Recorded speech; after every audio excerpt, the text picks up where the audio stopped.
Aujourd'hui sur le Beef Podcast, je n'ai pas d'invité, c'est un nouveau solocast. Et dans ce solocast, je vais vous partager des manières de trouver des idées de business à lancer. C'est parti, on perd pas de temps. La première façon de trouver des idées de business à lancer, c'est tout simplement les groupes. Moi, j'adore parcourir des groupes Facebook et de plus en plus des groupes Reddit qui sont des mines d'or d'informations pour trouver des idées de business à lancer.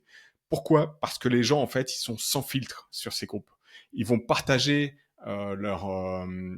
des informations parfois très personnelles sur leurs problèmes, mais également sur leurs passions. Imaginons vous souhaitez lancer un business dans le domaine du jardinage. Vous allez trouver un groupe Facebook de passionnés de jardinage ou un groupe Reddit et vous allez lire toutes les conversations. Vous ouvrez un Google Doc à côté et vous notez tout ce qui vous paraît intéressant. Vous copiez-collez tout ce qui vous paraît intéressant, vous reprenez l'URL pour faire une note et pour y revenir si besoin. Et vous allez très très vite repérer des problématiques ou des envies. Est-ce que ensuite ces envies et ces problématiques ont déjà été adressées par d'autres entrepreneurs pour y répondre? C'est toute la question en fait. Et donc vous pouvez ensuite, avec votre document, vraiment faire un état des lieux du marché. Alors je vous conseille quand même d'y passer pas mal de temps parce qu'on peut vite avoir des signaux qui sont un peu qui sont trop faibles. Il faut évidemment que le problème que vous souhaitez adresser en tant qu'entrepreneur avec votre business à lancer, ça vienne et ça soit backupé, disons, que ce soit validé par plusieurs conversations. Si c'est juste une personne qui dit moi j'aimerais bien avoir une nouvelle pelle comme ci comme ça, peut-être que c'est pas du tout pertinent. Par contre, si vous voyez que ce sujet il prend de l'importance, qu'il y a beaucoup de gens qui commentent, etc. Là, il y a un truc à faire. Et ce qui est génial aussi, c'est que vous pouvez, entre guillemets, taper l'incruste dans ce groupe Facebook ou groupe Reddit, vous vous inscrivez et vous participez.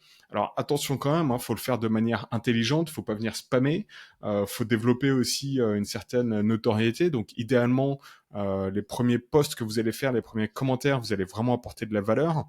Vous allez faire des posts ou des commentaires qui sont intéressants pour les autres abonnés. Et derrière, vous pouvez engager la conversation et poser des questions sur ces problèmes pour affiner votre idée de business à lancer. Donc c'est une façon gratuite qui certes prend du temps mais qui est assez passionnante et qui est très pertinente et très efficace pour trouver des idées de business à lancer. Les groupes Facebook ou Reddit. Vous pouvez bien également utiliser des groupes Discord ou même Twitter si vous le souhaitez.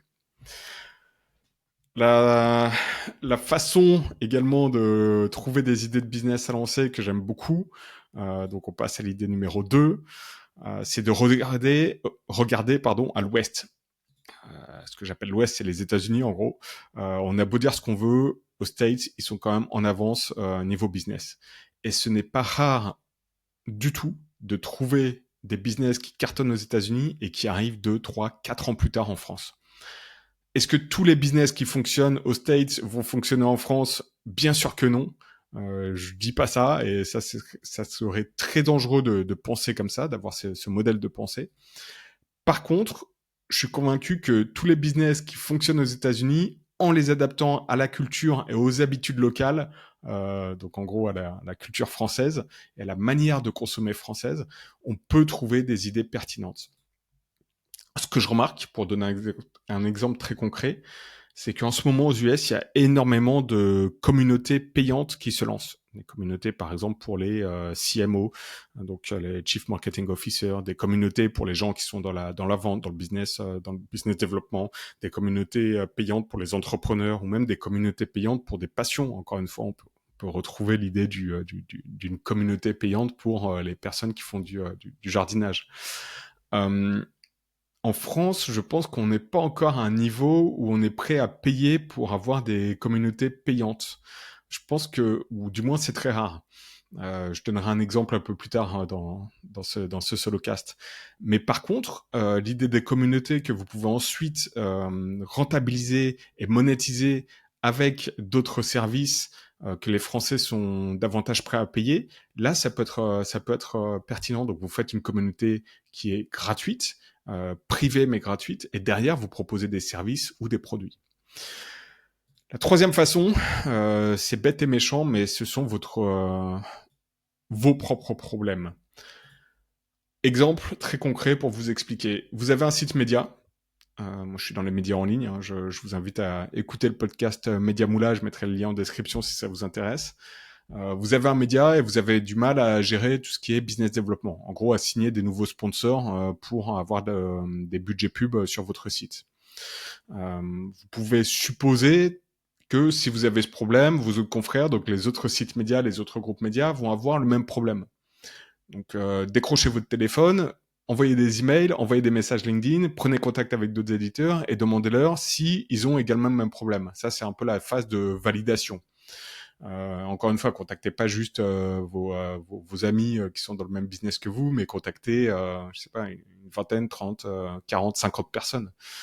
Si c'est le cas pour la majorité, bah, pourquoi pas, vous vous dites, je vais développer un business qui va aider les sites médias, les éditeurs, à trouver des nouveaux sponsors. Donc pourquoi pas une liste, une base de données de tous les sponsors qui ont l'habitude de travailler avec des sites médias.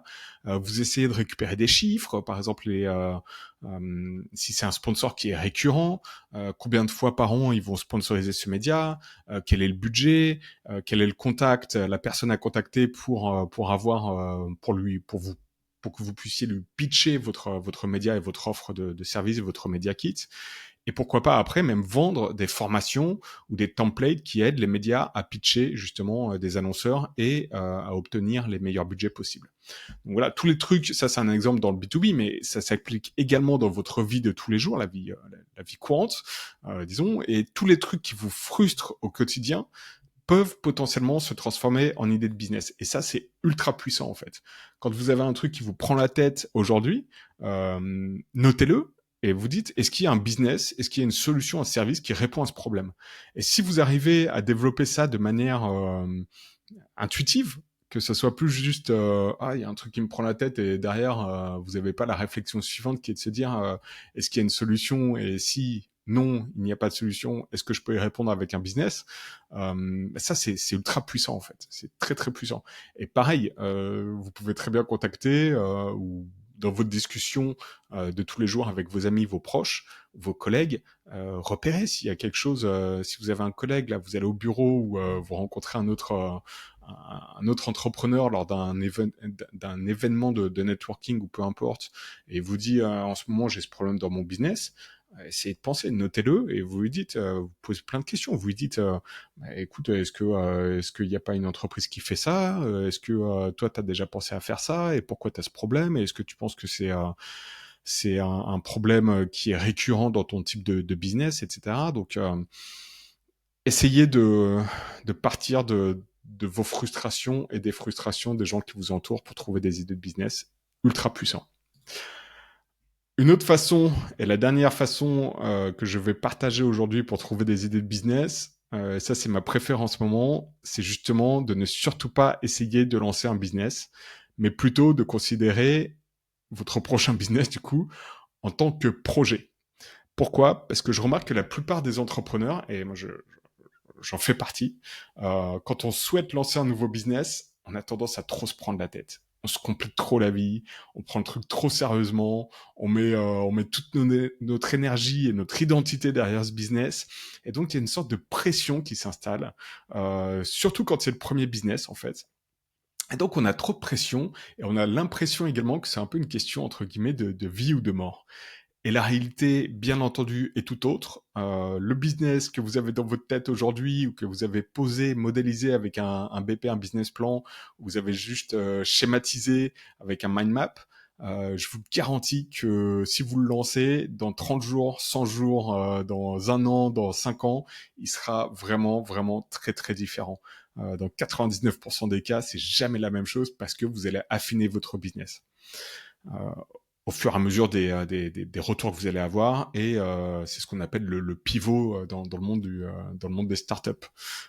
C'est très intéressant d'ailleurs. J'étais tombé sur une infographie qui montrait à quel point les plus grosses startups, les licornes, avaient pivoté et à quel point leur business model à l'origine et leur idée était très différente du business model actuel. Pardon. Donc ça n'arrive pas qu'aux autres. Donc en gros, relâchez la pression et faites des projets en mode test.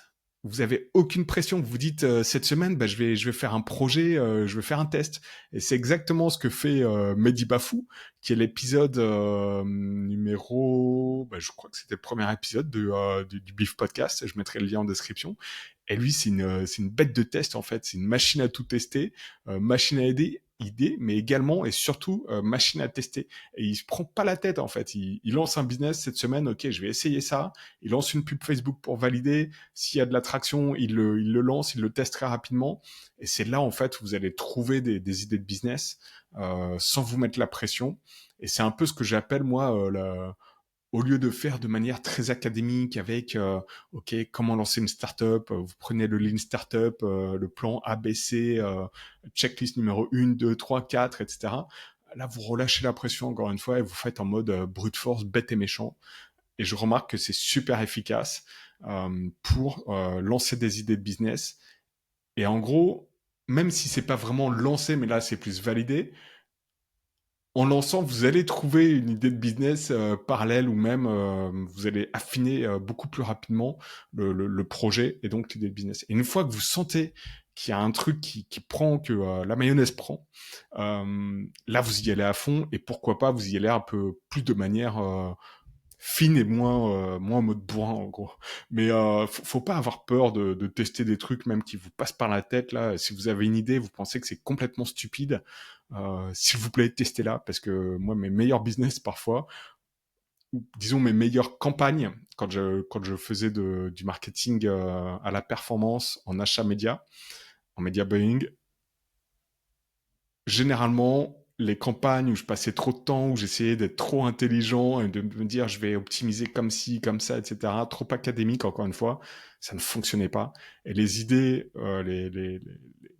les campagnes médias que je lançais un peu à l'arrache, entre guillemets, parfois elles cartonnaient en fait. Et moi, je réfléchissais plus à cartonner. Je dis souvent que les entrepreneurs, parfois, ils sont trop intelligents pour leur propre bien.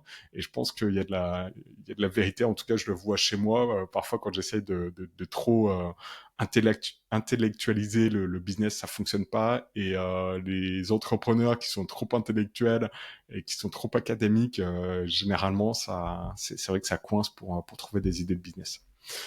Voilà, donc c'était quelques façons que j'aime bien pour trouver des idées de business. Si vous en avez d'autres, bien entendu, c'est une liste qui peut être encore plus développée. J'ai pas listé toutes les idées pour trouver des idées de business. Si vous en avez d'autres, n'hésitez surtout pas à mettre un commentaire. Si vous êtes entrepreneur et que vous souhaitez participer au Beef Podcast, n'hésitez pas non plus. Je mettrai le lien vers le Google Form pour vous inscrire, mais vous pouvez aussi me contacter directement, laisser un commentaire, me contacter sur LinkedIn. Il y a aucun problème, j'adore parler à des entrepreneurs, même si c'est pour échanger. Donc n'hésitez surtout pas et dites-moi un peu ce que vous aimeriez voir sur cette chaîne. Je vais pas faire le truc de abonnez-vous, etc. Mais je vais quand même le dire. Abonnez-vous à la chaîne, ça va me donner un petit signal pour me dire que je devrais continuer ce podcast. Et j'en profite également pour remercier une nouvelle fois tous les invités qui ont été super dispo et super transparents pour participer. Et j'ai vraiment hâte de développer ce business et ce podcast du Beef Podcast. Merci beaucoup et à bientôt.